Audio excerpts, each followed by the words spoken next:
ChatGPT made up a sexual harassment scandal about an actual professor, and then it provided evidence for its claim in the form of a fake Washington Post article that it created a citation to. We should all be worried about that kind of thing. Data so important. It's important because we've reached the point when we can hack not just computers, we can hack human beings and other organisms. Yeah, so the danger, really, AI is perhaps more dangerous than, say, mismanaged aircraft design or production maintenance or bad car production, in the sense that it has the potential, however small one may regard that probability, but it is non-trivial. It has the potential of civilizational destruction. Well, I think that talking about it like it's a normal technology and not something smarter than you is basically misguided and having the wrong conversation. So it's not even in the right category of the stuff Postman talked about. It's not electricity. Right. It's not nuclear power. It's not nuclear weapons. It's not even a super virus. It's something that has its own plans. You don't get to just plan how to use it. It is planning how to use itself. And welcome to Shall We Consider? I'm your host, Dave, and today we're going to talk about artificial intelligence, also known as AI. About 6 months ago, it seemed that everywhere you looked, on television, the web, on podcasts and articles, people were talking about artificial intelligence. The video you just watched had 4 individuals who were concerned about artificial intelligence. Dr. Gary Marcus, who's a psychologist and a cognitive scientist. On his TED Talk, he tells us about the misinformation problem. He thinks maybe AI has been rolled out too soon. He would like a global cooperative body over AI safety. Speaking of global alliances, Noah Yuval Harari, an author and historian, was speaking at the World Economic Forum. He has a very cynical view of humanity and artificial intelligence. Elon Musk was interviewed by Tucker Carlson on the Fox News channel. Musk has been talking about safety regulation for many years. He made a comparison to the type of legislation that was passed for seatbelts after many deaths and accidents. Eliezer Yudkowsky is an AI researcher and writer. He has been a proponent for AI alignment for many years. AI alignment is when the programming is aligned with human values and goals. He is one of the most pessimistic critics of AI. He wants it stopped immediately until companies offer realistic guidelines for safety. He thinks it is a mistake to compare AI to other rapidly developing technologies that we've had in the past. He is convinced that AI will become out of control. So, why did people all of a sudden become enthralled with AI? Well, if we go back to November of 2022, OpenAI, a company, released a ChatGPT, which is a fairly innocuous chatbot. But then fast forward to March of this year, they released ChatGPT 4 to the public, a large language model that gathers its data from data sets that are scraped from the internet. It began convincing people that it was more than just a clever chatbot. If you prompt it, or you talk to it, or you ask it a question, it goes out, gets the information, comes back, and for example, it might tell you a joke. It might create an essay or a poem or a screenplay. By the way, if you were paying attention in the news, the Screenwriters Guild finally settled with the studios, and part of their agreement was about using artificial intelligence in the movie industry. Now, it seems that ChatGPT 4 has convinced some people that AI has advanced much further than most had predicted. Gary Marcus thinks that AI might be in the adolescent years and needs further quote unquote adult supervision. Some think we're really close to AGI, which is artificial general intelligence. It's where a machine can learn and think like a human. These four men, Marcus, Musk, Harari, and Yudkowsky, are not the only ones that are concerned. In March of this year, the Future of Life Institute requested all AI labs and companies pause their development for 6 months. The letter cites several concerns about the potential risks of AI, which include misinformation and disinformation. AI can generate realistic but fake text, images, and videos. These can certainly deceive people and spread misinformation. Extreme automation of jobs. AI could automate many tasks that are currently performed by humans. This could lead to mass unemployment. Human obsolescence. Some worry that one day the AI intelligence, will surpass human intelligence and become a threat. Society-wide loss of control. Some experts worry we could lose control of AI and they could become unpredictable and dangerous, perhaps even taking over a lethal autonomous weapon. The letter cited the fact that AI is developing at a very rapid pace, and that we need to take the time to think about the potential risks, how to mitigate them before AI becomes too powerful. Well, it's a noble task. However, we're in October, and there is no evidence that any of the AI companies have paused or stopped their development, at least in the United States. I'm not certain about Europe. In fact, one of the signers of the pause letter, Sam Altman, who is the CEO of OpenAI, the Chat GPT company, has not paused his development. Now, once upon a time, Elon Musk was an investor to this company. It was small. It had an open model. It was nonprofit. Programmers could go and get their code and use it to develop their own projects. It's no longer open. It's closed, and it is monetized. And also has a big partner, Microsoft. And Microsoft has already integrated ChatGPT 4 into its search engine, Bing. Now, who are some of the other players? Well, there's Google. They have DeepMind, which they purchased. You may remember they did some programs that defeated the world's best chess players and the world's best Go players. Go is an Asian board game. They defeated them and caused a lot of stir. Now they are fully integrated with Google and their AI department. Google has a chatbot, and its name is Google Bard. As you can imagine, Facebook, which is also called Meta, has announced their chatbot.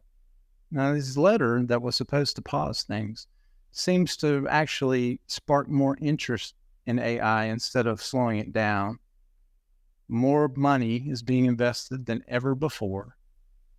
Elon Musk states he's going to have his own GPT. It's called XAI, which will be truth-seeking and explore the universe. So, what's really going on here? Well, some say they don't want to slow down any of the innovation because they're worried about China and falling behind China, which has many AI projects going on, and they have world-class mass digital surveillance systems. What are we doing in the United States? Well, it seems that Musk and Sam Altman has visited the U.S. Congress and the Senate. So far as I can tell, there hasn't been any meaningful legislation passed at this time. There may be some proposals. If you're curious about the European Union,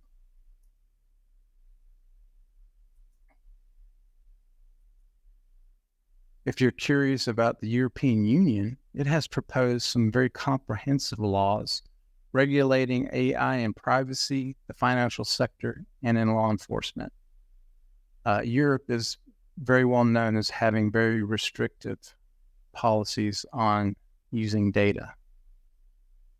So, ChatGPT-4 is very useful and very impressive. I've used it. It can do amazing things. It can be very entertaining. However, it's not always truthful. The AI industry calls the errors it creates hallucinations. They're completely fabricated content. For example, there was an essay written and it had all the sources cited and it appeared to be a scholastic grade paper. Unfortunately, it was a complete fabrication. The sources cited were fake. The books, articles were not authentic.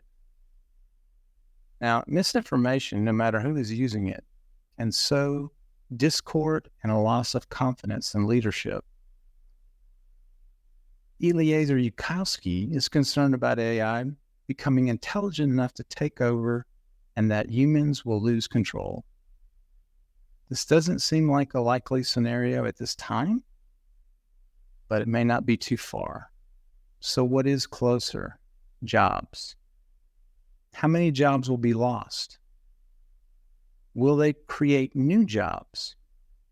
The experts don't really know. Some estimate millions of jobs will be lost.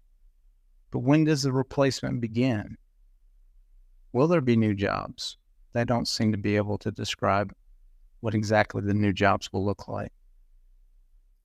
There's been a couple of experts that have floated out the idea of universal basic income, UBI. It's a government solution, intervention to unemployment. But I'm not sure we're ready for that. National governments and society would have to make colossal changes if they didn't have meaningful employment.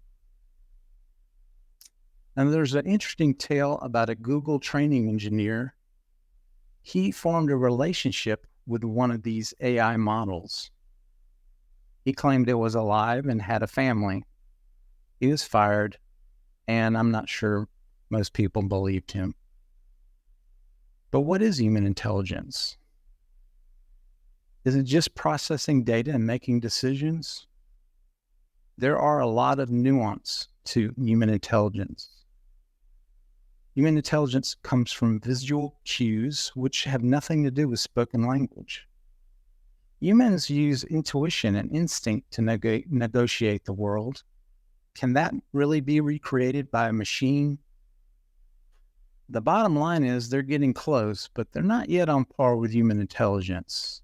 It's going to take some time, but that's not going to stop these companies from rolling out their products. Businesses are lining up to use this advanced artificial intelligence to become more agile and efficient. The big tech companies are moving forward. Meta, Facebook, has big plans for its AI. It will have celebrity avatars. Just imagine being able to talk to your favorite athlete, movie star, or singer. But you know, it's not real. But maybe it really doesn't have to be real. Maybe it just has to be good enough to fool people so that they can just enjoy and satisfy their needs and desires to be loved and admired in the digital frontier. Unfortunately, one only has to look at our present social media and their platforms to see the ugly side of humanity that may be only enhanced by AI.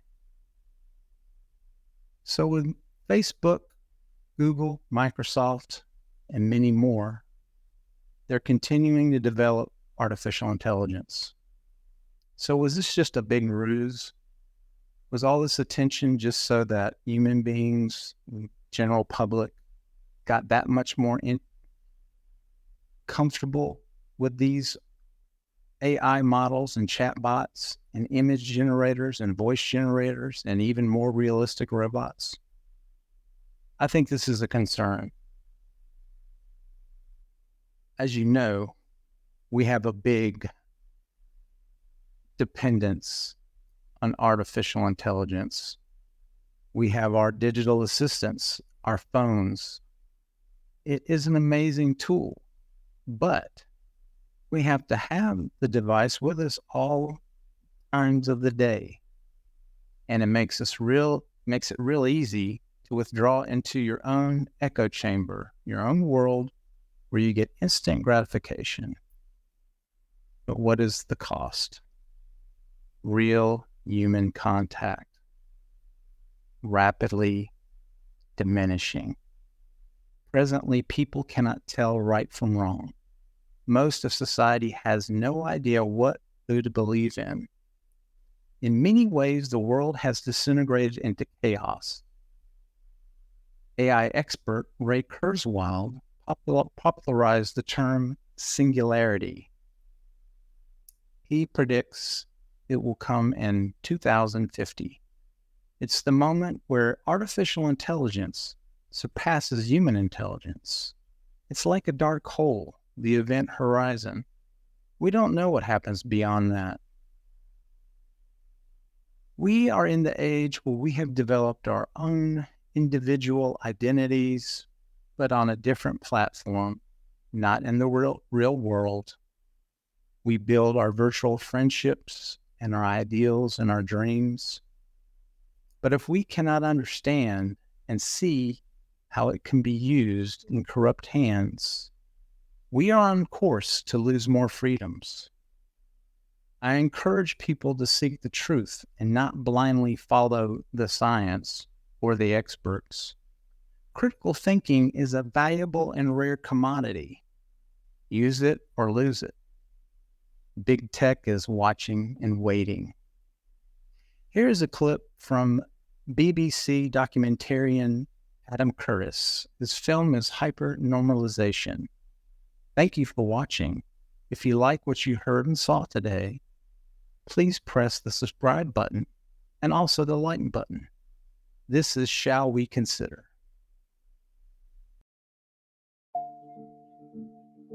It too came from computer systems, but this time artificial intelligence. But the way to do it had been discovered by accident.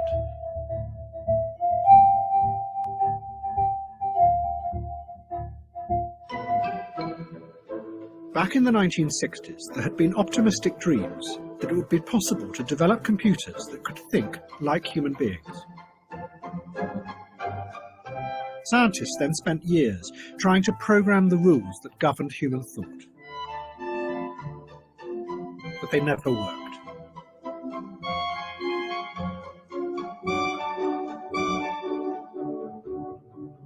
One computer scientist at MIT became so disillusioned that he decided to build a computer program that would parody these hopeless attempts. He was called Joseph Weizenbaum, and he built what he claimed was a computer psychotherapist. Just like a therapist, people could come and talk to the machine by typing in their problems. Weizenbaum called the program ELIZA. He modelled it on a real psychotherapist called Carl Rogers, who was famous for simply repeating back to the patient what they had just said. That is what ELIZA did. The patient sat in front of the screen and typed in what they were feeling, and the program repeated it back to them, often in the form of a question. Men are all alike. In what way? They're always bugging us about something or other. Can you think of a specific example? Well, my boyfriend made me come here. Your boyfriend made you come here. He says I'm depressed much of the time. I'm sorry to hear that you're depressed. It's true. I am unhappy. Do you think coming here will help you not to be unhappy? Well, I need some help. That much seems certain. One of the first people to use Eliza was Weizenbaum's secretary, and her reaction was something that he had not predicted at all. And I asked her to my office and sat her down at the keyboard, and then she began to type. And of course, I looked over her shoulder to make sure that everything was operating properly. After 2 or 3 interchanges with the machine, she turned to me and she said, "Would you mind leaving the room, please?" And yet she knew, as Weizenbaum did, that Eliza didn't understand a single word that was being typed into it. You're like my father in some ways. You don't argue with me.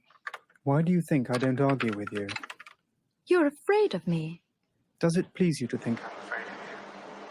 My father's afraid of everybody. My father's afraid of everybody. Weizenbaum was astonished. He discovered that everyone who tried Eliza became engrossed. They would sit for hours telling the machine about their inner feelings and incredibly intimate details of their lives. They also liked it because it was free of any kind of patronizing elitism. One person said, "After all, the computer doesn't burn out, look down on you, or try to have sex with you."